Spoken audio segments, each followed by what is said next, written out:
There are so many factors that make depression today so different than depression 30, 40 years ago. We're not getting the things that fed our brain, that fed our bodies, because the foods these days are ultra processed. And that's why I think this is a new depression. And we're learning that food is truly medicine. Dr. Judith Joseph runs the world's first study on high-functioning depression.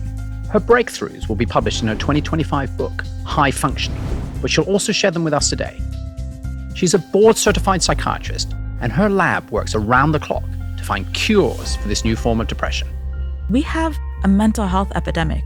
You'll go into a doctor's office, you're having symptoms of depression, that you're not enjoying things. And if you're not crying or not getting out of bed, no one's going to address it. But you don't have to be sad to be depressed.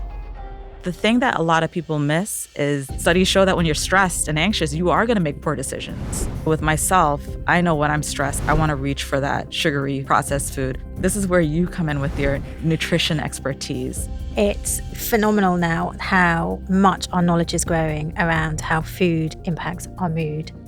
Joining me as a co-host today is Professor Sarah Berry, Professor of Nutrition at King's College London and Chief Scientist here at Zoe. There can be up to a 30% reduction in rates of depression just by changing our diet, because we know that having these very heavily processed foods increases the chances of having low mood. Unfortunately, yes. In your book, you reveal 5 ways that we can tackle high-functioning depression. Could you talk us through those? So, welcome to Zoe, Science and Nutrition, where world-leading scientists explain how their research can improve your health. Judith, thank you for joining us today. thank you for having me. I'm really excited. This is a new topic, but we always start in the same way at Zoe, which is we have a quick-fire round of questions from our listeners. We have these very strict rules. You can say yes or no, or if you absolutely have to, you can give us a one-sentence answer. And it's designed to be really difficult for doctors and academics. Are you willing to give it a go? Of course. All right. If you can't get out of bed in the morning, could you be depressed? Absolutely. If you're out of bed every morning at 6 a.m. for a busy day, could you be depressed? 100%. Do men and women typically express depression the same way? No. Could you improve your mood with the foods you eat? Of course. Last question, and this one you're allowed a whole sentence for. So generous. What is the most surprising thing you found from your research into depression? The most surprising thing that I've found is that you don't have to be sad to be depressed. In the description of your new book, you describe people who look fine on the outside, but don't feel fine on the inside. And I found that incredibly powerful, Judith. And I'd like to talk about something that I've never mentioned on the podcast before, actually. So frequently over the last few years, I think I felt exactly as you describe in this book. So that on the outside, I appear fine. I'm CEO of this successful startup. I'm hosting this amazing podcast. But on the inside, actually, I feel really numb and unable to enjoy myself. I feel, pretty overwhelmed by the pressure of making Zoe a success. And it feels very alone, right? Lots of people relying on you, and I'm sort of doing this on my own. And in that situation, even when people say how great it is, I can't actually source any joy while pretending that I do, because your expectation is you're supposed to look like you're really happy. And I know you're basically the first doctor to really start researching this as a phenomenon.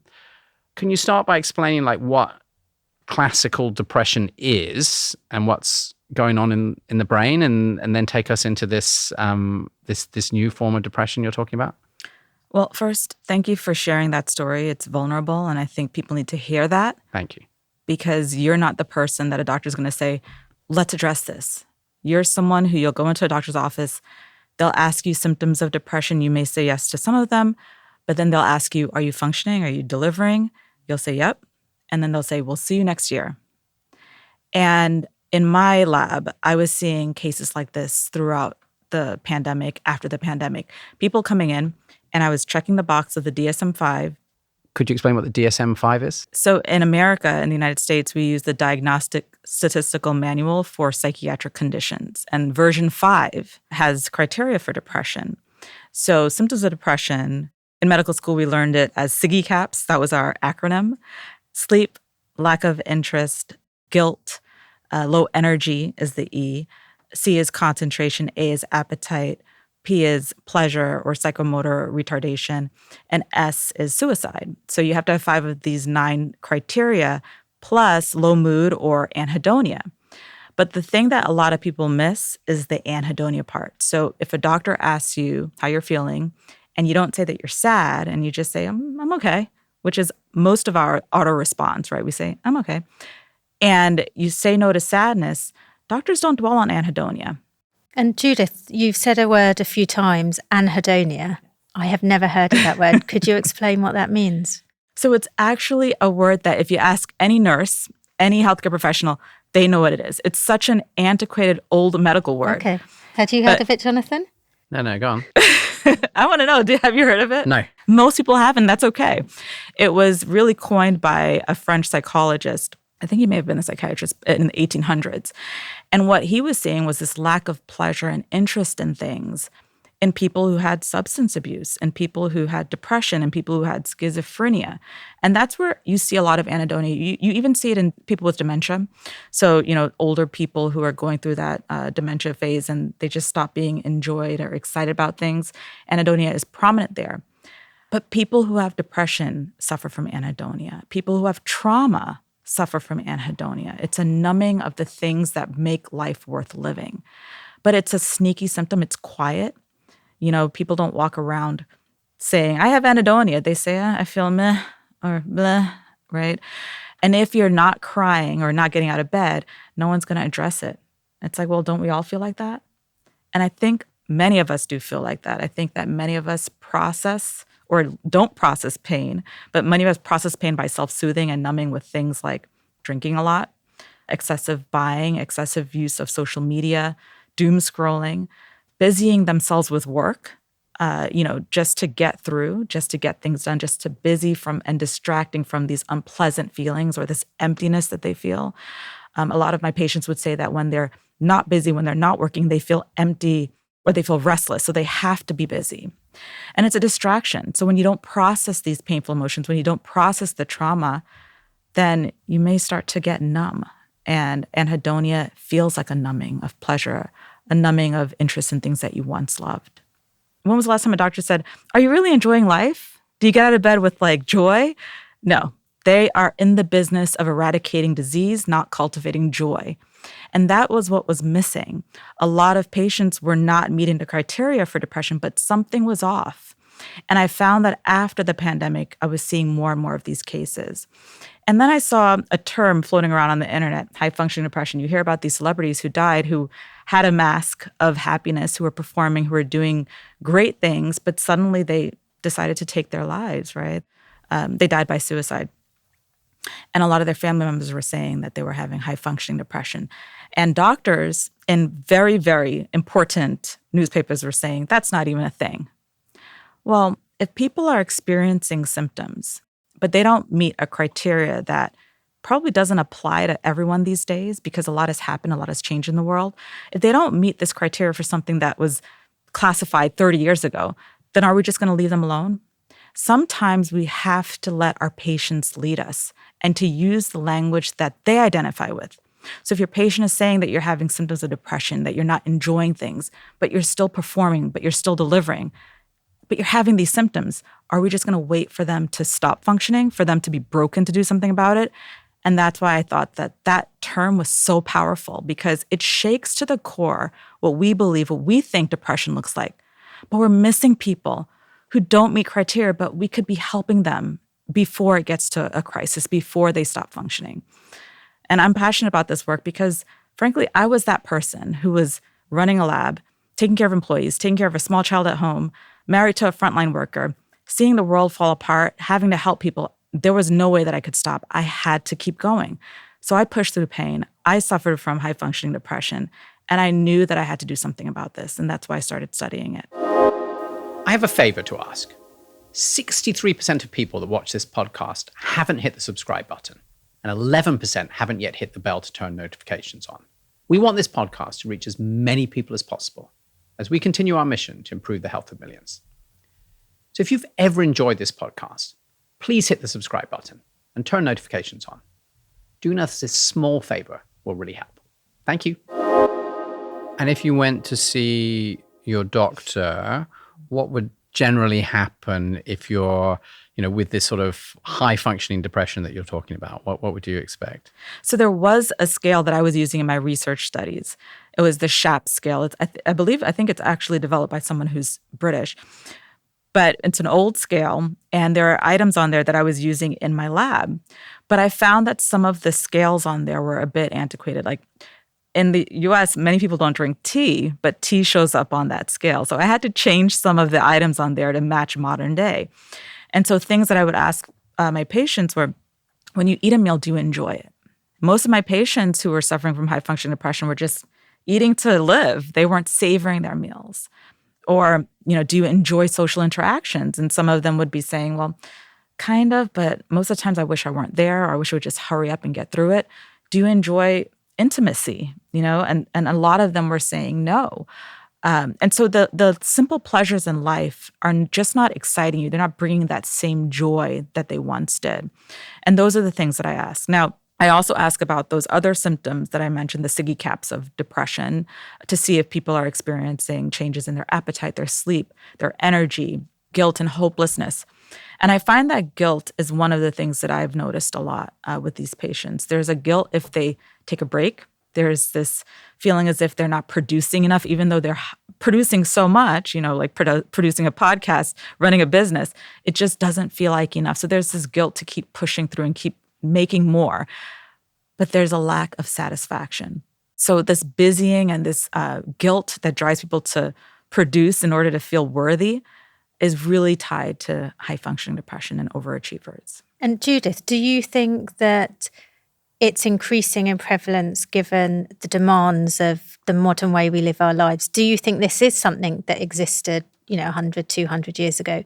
Or do you think it is purely because of the expectations that I think are placed on so many of us now? It's an excellent question. In medical school, we learn the biopsychosocial model. So it sounds fancy, but it is very straightforward. Yeah, break it down. So there are 3 circles, and I love this diagram because it's very easy to explain to patients. Biologically, there are risk factors that everyone has. And biologically, you have, genetic loading. You have people who have medical conditions, physical conditions that contribute to depression.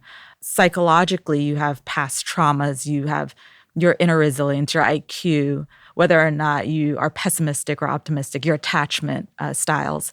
And then socially, the things in the environment that contribute to symptoms or disease states, right? So your relationships, if they're unhealthy or stressful, that's a pressure. Your diet, which I know that you're an expert in, your habits, such as smoking and drinking and so forth. So the biopsychosocial model is really important. But I think in today's day and age, in the social aspect of that model, we do have to consider capitalism and the wage gap and the fact that the rich are just getting richer and the poor are getting poorer. The fact that there's social media, that we have this never-ending amount of content being thrown our way. It's a lot. So there are pressures from a societal standpoint that were not there 30, 40 years ago. And that's why it's important to revisit the biopsychosocial model. It's an old model, but it's a good one because it changes over time. And you can fashion it to the patient in front of you. For example, if I have a patient who has an autoimmune disorder, well, looking at the biopsychosocial model, I can say, oh, I could focus on the relationships and your boyfriend who's not really treating you well. Or, what if the autoimmune condition is the thing that's really stressing the system here, right? The biological. Let's get that under control first. Or if it's someone who's perfectly healthy, from a biological standpoint, and then psychologically they're okay, but their current situation, let's say the job is toxic, then that's where I'm going to spend my time and focus my effort. So the biopsychosocial model is really important. So to answer your question, absolutely capitalism, technology, all of these changes, a post-pandemic world, these political uprisings, all of these things impact us today. So what I'm understanding, Judith, you're saying that you can have someone who's almost like hiding a set of underlying symptoms. And I was sort of, as I said, describing a bit my own story, reading your book. So they look very non-depressed, but what you're saying is sort of underneath quite a few of these symptoms of depression are there. And that, in a way, being busy is in part a response to this. So like in some sense a mask, but also it's a sort of way to try and like deal with it. Like you feel like this is, well, obviously you have some purpose, there's something you're supposed to do, so you do this. Am I sort of playing this back right? Somewhat, yeah. More of like a prodromal state to a depression or to a physical breakdown or to a substance abuse, right? Because eventually something's going to give. You can't continue doing that. Something will break. Either you physically will break down or you may develop low functioning or clinical depression or, an unhealthy habit, an unhealthy addiction. So eventually this is something that we want to prevent. In modern medicine, we are in the business of fixing things, not preventing conditions. So Judith, can we dive a little bit into your research? Because Yes. I know that you're the one that's really led this area of high functioning depression. What do you think are the main causes of this? I do look at what's been happening over the past couple of years, like I mentioned. I think that in a post-pandemic world, we didn't really process the pandemic. At least there's no memorial. There's no recollection of, well, let's reflect and get through this. It was more like, let's forget that ever happened. Let's just, continue moving forward. And then, like I mentioned with the biopsychosocial model, the rich are just getting richer, the poor are getting poorer. There's just so many factors that make depression today so different than depression 30, 40 years ago. So I think that looking even at technology, we didn't have nonstop exposure to technology. Our brains weren't overwhelmed the way they are. Who knows what that's going to do to the adult brain? We know already what happens to the pediatric brain. We're seeing it. I treat children as well. And so I think that the stressors in the world are just different. You're from a nutritional standpoint, and you know that the foods these days are ultra processed. We're not getting the things that we used to 50 years ago that fed our brain, that fed our bodies. So there are so many factors. And that's why I think this is a new depression. And I think that we have to think about the biopsychosocial model. We have to think about preventing it because we have a mental health epidemic on our hands. In some parts of America, there's one psychiatrist for 50,000 patients. One of me for 50,000 people. I can barely handle 50 patients. I like to use words like the new depression because it gets your attention, right? If I call up my colleagues who work in the ER and I say, I have a patient who's suicidal, they'll be like, well, bring them in. But if I call them up and I'm like, I have a patient who has anhedonia, they're like, well, when they're suicidal, bring them in. That is not okay. But that is our current system. I studied cultural psychiatry in different countries throughout my training. And it's so interesting because in some cultures, I would see doctors who are not psychiatrists approaching mental health in so many creative ways. They talk to patients from a spiritual level, like, so how is your family? And what are you doing in terms of making yourself happy? And they would talk about praying and meditation and things like that. That is what we should be doing. We need to focus on cultivating joy and purpose versus preventing disease and crisis. And when we shift that, you won't need one of me for 50,000 people because you will be preventing this crisis from happening. And with high functioning depression, do you see the same differences between men and women that we see with, maybe I should call it, the old depression? There are some colleagues who are at major institutions who are saying that men are particularly at risk because men, at least in our country and in the United States, are not acculturated to express feelings. So they are told to suck it up, and you see a lot of irritability. So a lot of times these bad actors, you see them, misbehaving, and they're like, oh, that guy's a jerk. Or it's an untreated depression, right? They're irritable and angry. And irritability is one of those other not well-known symptoms of depression. In my laboratory, some of the ratings, the clinical rating scales that I use look at symptoms not just of sadness, but of irritability. But when people think about irritability, they don't necessarily think of depression. So someone who's irritable doesn't get the sympathy or the empathy. They're just a bad person. They're just in a bad mood, right? Think about other people, But irritability is one of the hallmarks of depression. And I see that a lot in men. So I think that men express it that way, and they may cope with the depression by substance abuse. So one of my patients over the years, I'd try to do a family tree with them to see who in the family may have had depression, because I talked about the biological component, right? The biopsychosocial. And that's the family history part. And he was like, well, no one in my family had depression, but my dad did come home and yell a lot and drank every day. And I was like, so do you think he was happy?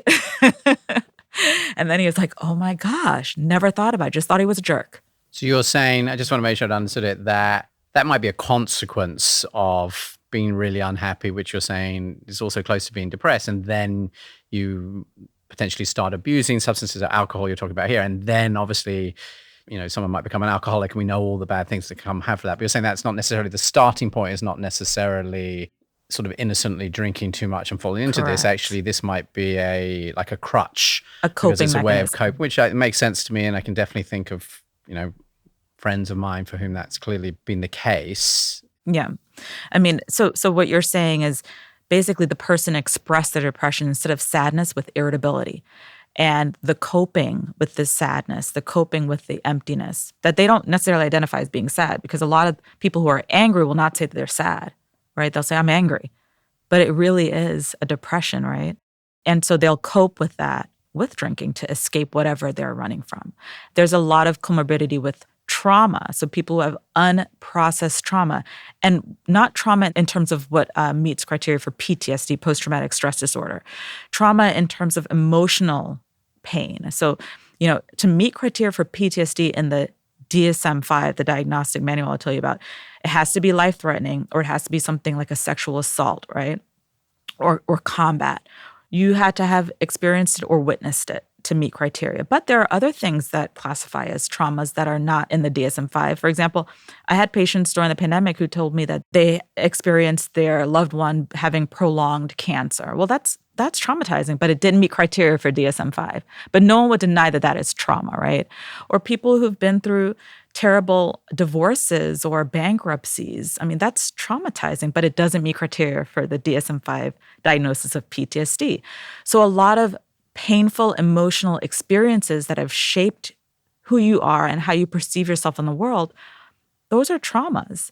And a lot of times we don't talk about them because one of the symptoms of trauma is shame. We somehow believe that we did something to deserve it, so you hide it, and you turn on yourself. You cope in negative ways, like drinking a lot, by yelling at people. With high-functioning depression, anhedonia and not processing your pain are key. And we're not having those conversations. We are being okay with people getting through life just working and then dying. But what's the point, right? What is the point of life if there is no purpose and meaning? And so I may sound more like a spiritual leader than a physician. I was actually loving that. I think my parents would say, my parents are both workaholics. I love them very much. They're complete workaholics, Judith. So I think, you, Jonathan. Well, I wonder where that comes from. So my parents are both workaholics, and I think they would be like, what do you mean that there is some purpose other than work? And then I'm like, they're like, surely that is the primary, and they care about their family as well. But it's interesting that you mentioned that while also telling me maybe I am high functioning depressive. So this is all somehow linked. Is that what I feel like this is becoming a therapy session for me now, Sarah? Well, I'm identifying a lot of this in me as well. Well, a lot of high achievers, you're doing wonderful things, and people depend on you. You were just telling me you're the top podcast in the UK. You can't let your followers down. Well done, Jonathan. Nutrition podcast, but thank you. It's not uncommon for leaders like yourself to experience it. Gut health is health. Become a Zoe member and start listening to your gut with a comprehensive at-home test kit and personalized nutrition program. Our personalized food scores change how you think about food for good, and photo food logging lets you instantly see how meals score for your body. You can't put a price on your health, but if you did, Zoe's worth it. Most of what we've been told about food is wrong. Listen to your gut and feel better in weeks. Become a Zoe member today. And Sarah, this is Zoe, and you're one of the world's leading nutrition professors. Do we know if depression can be influenced by what we eat? So if you'd have asked me that 20 years ago, I'd say nothing. But it's phenomenal now how much our knowledge is growing around how food impacts our mood, our mental health, anxiety, depression, and so forth. There's still so much more to learn. But we now know that we need to stop thinking about just how food impacts our body below our neck, that actually it has such a profound impact also on the way our brain functions. And we know from studies, for example, that there can be up to a 30% reduction in rates of depression just by changing your diet. There's a fantastic study called the SMILE study, which was run by Professor Felice Jacka, who we've had on the show before, who randomly allocated people who had major depressive disorder either to follow a kind of Mediterranean diet or follow just a controlled typical diet. And they saw really huge reductions in rates of depressive symptoms. 30% of people actually were able to meet the criteria for coming off their medication. And so that's in people that have clinically diagnosed depression. In addition to that, we know that food impacts our general mood, our general levels of happiness and contentness. And we know this, even from our own research, Jonathan. And so, Judith, we recently published a study where we compared individuals who are following the Zoe program, which is a personalized nutrition program, versus the average US diet. And what we found was that for those who were following the Zoe program, over 30% of people reported significant improvements in their mood. And this is people that don't necessarily have any kind of clinical diagnosis, but are saying that, yes, I feel better. And, we're starting to understand that partly it's to do with inflammation, it's to do with reductions in oxidative stress. But what we're also really starting to understand, I think this is what's really exciting, that there's a link between our microbiome, which we know is heavily influenced by food, and our brain function, and particularly related to the mood areas of this as well. So Judith, when I first co-founded Zoe 8 years ago, if you told me that food could have any impact really on how I feel, I would say that's like some crazy Californian thing, like totally mad. And I think even 3 years ago when we were talking about setting up that randomized control trial, and Sarah, my co-founder, Professor Tim Spector, basically said, you have to do this randomized controlled trial of Zoe membership. If you don't prove that it works properly like you would anything other scientific, we won't keep working with you. So I was like, okay, we'll have to do it. So it's a bit scary, right? Because you have to publish the results, as you know, as a scientist and as a CEO of a company. I was like, so if it proves it doesn't work, I have to publish to everybody and tell them it doesn't work. It was very scary. Yes. So I was very pleased when it turned out that Zoe membership really works. But we were very focused on long-term health. Like a lot of this was around improving your gut microbiome and how this would change long-term health. We were not focused, and you weren't focused, right, Sarah, on how would you change mood and energy and sleep. But actually what's amazing is these were some of the biggest changes that we saw. Now you're nodding as if you're not surprised. Well, there's a whole field called nutritional psychiatry dedicated to that. And there are studies out of Harvard that show the key brain foods.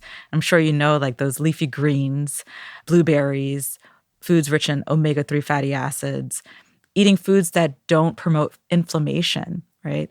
The foods that are processed, those are inflammatory foods. So knowing where your food comes from is also important. A lot of us don't know where our food comes from. And I'm from the Caribbean, so my father used to say, make sure your plate is colorful. And he knew what he was talking about, right? Did he really say that? He really did, yes.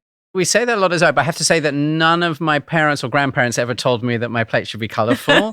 That may be growing up in, the United Kingdom versus elsewhere. So yes, he clearly did know. So that's really interesting. Well, in Trinidad, I remember, because I was born there, I remember waking up and I heard the milkman coming and the fish man coming. Everything was fresh. And so when we moved to the United States, my dad would be like, we have to keep eating fresh foods. And, I don't think he knew about nutritional psychiatry because he's a pastor, but there's something to it. Having fresh food that's not processed, that's not promoting inflammation in your body, because inflammation is not just bad for your body, it's bad for your brain. And we're learning that food is truly medicine. So when we think about the biopsychosocial model, right, there's an overlap between biology and social, because our social habits, picking the foods that we eat, overlaps with our biological. So when you look at that diagram, they overlap because the oxidative stress, the inflammation can impact the way that you feel. But it's really hard to change what you eat. These programs that you're talking about, these studies, they're controlled. You have people on these plans, but it's really difficult to implement that in your home for some individuals. So it's something that you don't just give a book. With my patients, I recommend 2 or 3 books from authors that I personally know who are leaders in nutritional psychiatry. But I tell them it's not just about reading a book. You really do have to practice it, because sometimes if you're not feeling great in life, if you're feeling stuck, you fall back into patterns. So you do need that reminder. That's the big challenge, that we know that low mood and what accompanies low mood, the kind of factors you've talked about. So, for example, poor sleep as well. That alters how our brain thinks about food. So we know that if you have low mood, if you have poor sleep, for example, the reward centers in your brain are crying out saying, okay, I need a quick fix. They're crying out for those refined carbohydrates, those sugary foods, for example, all the foods that we know are going to make our mood even worse, but also set us up on a roller coaster that day that we're having these foods, of these peaks and troughs in blood glucose that then set off inflammation, etc. as well. And so I think it is that real kind of catch-22, and we have to work really hard, I think, to enable people to understand just how important food is for mood and give them small, actionable insights and tips that they can take forward. Yeah, I think what you're talking about is similar to metacognition, like learn to think about the way that you think. So with myself, I know when I'm stressed, I want to reach for that sugary processed food. But then I'm like, wait, I'm thinking that way because I am stressed. So then I'm like, I really have to stay away from that. And I just eradicate it from my house, you know? So I think like when you work with your patients, well, at least when I work with my clients, you know, I really teach them, all right, let's think about the way that we think. And let's not have those items within reach, because you are going to reach for those things. Studies show that when you're stressed and anxious, you are going to make those poor decisions. So like, let's not keep it in the house whatsoever. And Sarah, one of the things that we've been talking a lot more about just in the last couple of years is sort of ultra processed foods, as opposed to just sort of junk food in the way that we've all known about it since we were children. Is there any evidence to suggest that ultra processed foods might be having an impact on mental health beyond just the fact that they've got, you know, lots of sugar or fat in them? Yes, this is, and again, an emerging area of research, because it's a relatively new term, the term ultra-processed food. There's some interesting research, particularly in children and adolescents, and this is where there's some quite robust findings now, that there is a relationship between mood and depression in children and in adolescents in relation to the amount of ultra-processed food that they're having.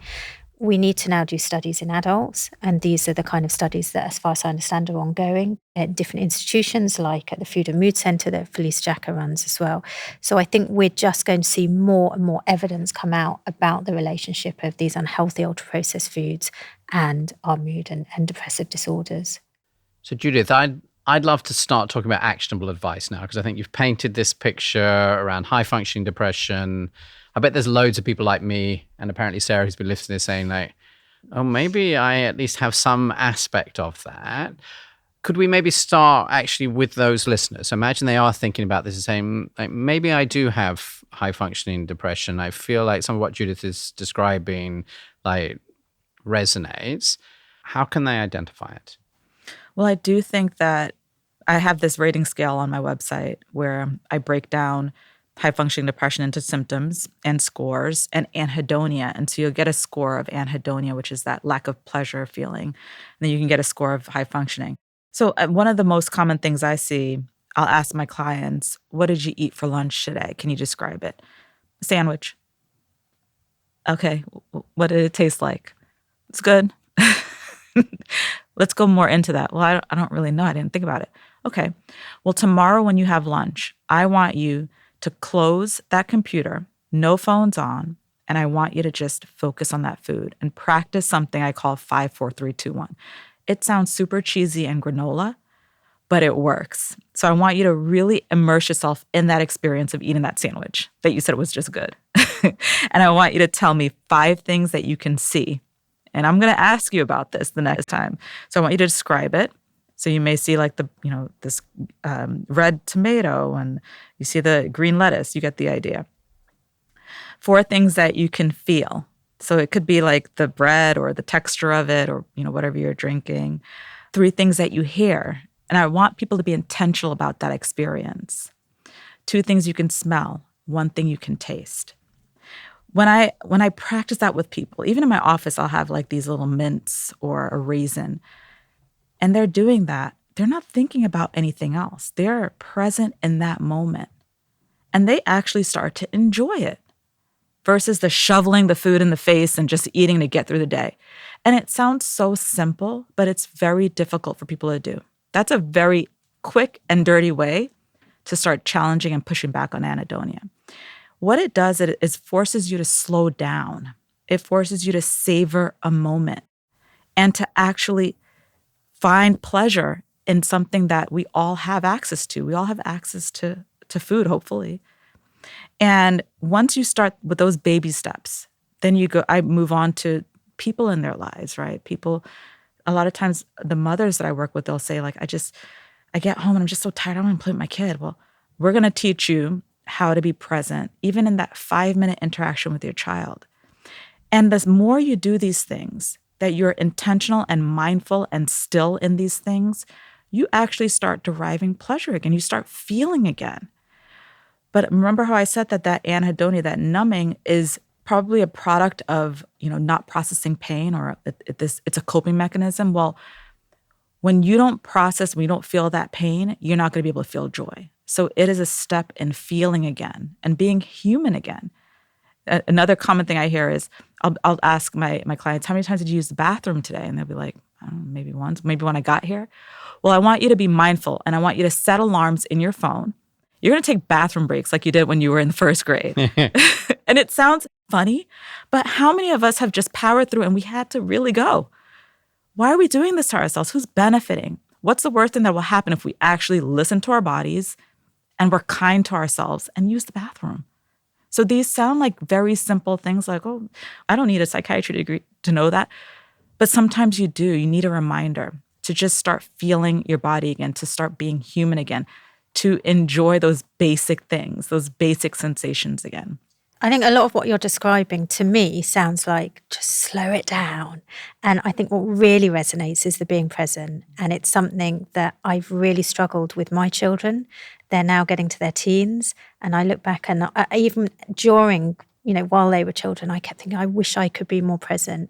And I tried to be very conscious about being more present, but I still really struggled. Now, in your book, you reveal that there's 5 ways that we can tackle high-functioning depression. Could you talk us through those? So a lot of what I talk about with psychiatry is eradicating disease, but we don't cultivate joy. Well, there are actually, I'm not the only one. There are a lot of people, not a lot, but there are a couple of people like me who want to focus on joy. And the first V is validation. So I mentioned that when I was going through my periods of high-functioning depression, I was just like pushing through pain. And I remember sitting at my desk and giving a talk to healthcare providers who were really stressed. It was April 2020. They were in the pandemic. No one knew what this thing was. And I'm talking to them, and I'm supposed to be helping them through this. And I'm just thinking like, I don't even know what to say. I'm scared too. But that was the first time I actually said it out loud, like, I am afraid. I think I'm depressed. And that validation, the first V is validation, acknowledging your pain. We don't acknowledge our pain. We don't acknowledge our negative feelings for whatever reason. It could be cultural, could be the way that we were raised. But the first step is really acknowledging it. And could that be just even acknowledging it to yourself? Yes. You might not yet be ready to acknowledge it externally. The second is venting. So that's when you actually start talking about it. So some people have someone to talk to, but others don't feel just ready yet. If you have a therapist, great, but good luck with that. The wait list is very long, at least in America. But you can start venting by writing. I had one patient who was a singer, and she would just start belting out notes. Some people express it in art, but get it out. And the definition of venting is like, you're letting out air, but we have to let it out because then we're holding it all in. And there's that saying that the body keeps the score, right? And then the third is values. I used to think that, collecting all these degrees was important. I have 2 Ivy League degrees. I have like all these certifications. You go to my office, it's degrees everywhere. That I used to think that was what was important in life. But I'm an island girl at heart, And when I visit Trinidad and I put my feet in the sand and I look at the water, I'm like, wow, I value nature. Why don't I get enough of this? I grew up in this. Why am I running from it? So now I make it a point to be out in nature with my daughter. I value family. So I'm not going to stay in the office 30 minutes later just to do some paperwork that when I'm on my deathbed, I'm not going to be thinking about that paperwork, that file, I'm going to be thinking, why didn't I have 30 more minutes with my child, So really think about what you value in life and invest in that. The things that you thought were valuable, you're not going to be missing those when you're in your deathbed. And then vitals. This is where you come in with your nutrition expertise. So the things that support our body, food that feeds our brain and our body, that decreases inflammation, movement. That's another thing that people with high function depression often neglect because they're working so hard, they don't get to move. Our relationship with technology, I think that's a vital that's missed in medicine, decreasing that. And also sleep. It's very important. It's restorative. So there are things that support our bodies that we tend to neglect when we're busying ourselves. And I stuck into vitals, relationships, because like I mentioned, if you have a toxic person in your life, relationships are the number one predictor of longevity. So think about who you want to spend your time with. You may not be able to cut people out completely, but you can limit the amount of exposure to them. And then the last one is vision. We don't tend to celebrate our wins. Like you have the top podcast. Put moments in the calendar to celebrate it as a team. Take the time to savor a win. If you got a good research study result, celebrate it.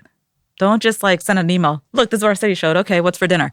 Celebrate your wins. Where are we going for dinner tonight, Jonathan? Are you taking? Judith, you're welcome to join us. Are you taking me out for dinner, Sarah? I think we've got a month's worth of dinners for our wins. We are a long way behind on celebrating our wins. No, Zoe's very good, actually, I think. And not just the big ones. If I get my daughter to school on time because her school is strict, I will come home and I'll sip a cup of coffee and take time and savor and wow, I got her to school on time. That was hard.